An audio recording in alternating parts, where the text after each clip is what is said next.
Okay, I wanted to do a quick video here of the fall grass planting project. Um, I am going to do some follow-up videos on some of my earlier projects because I was told that I've been leaving people hanging on the final outcome. But anyway, what we got here is I'm kind of reseeding this area because it was loaded with what's called knotweed, and this stuff is nasty stuff, and you can see I was still pulling some out even as late as last night. The knotweed it has a single root that goes down deep and then it spreads, and it's the nasty shit, the nasty stuff that grows in between your sidewalk cracks and in the street. And since my property was neglected for many years, I'm talking generations, this stuff was just, I had to kill that with Roundup. And then I tried to get as much of it out of here as I could.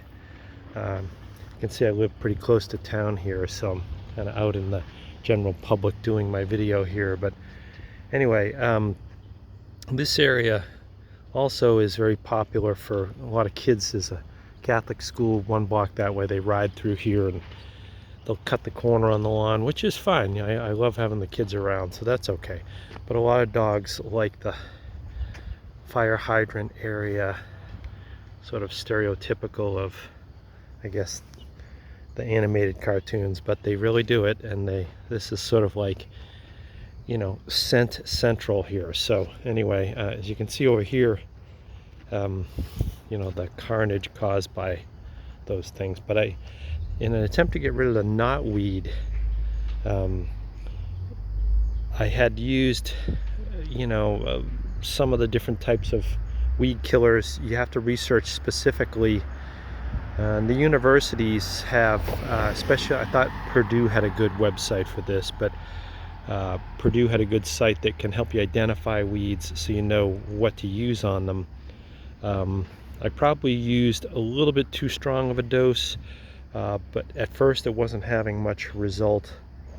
But then later what I noticed is it was not just killing the knotweed, it was taking out like sections of the grass as well. So it's advertised to just kill the weeds, but this is from a dog here because that's different, you know. But you can see some of the knotweed is still growing in these areas here, very subtle. You almost wouldn't even notice it until it's too late.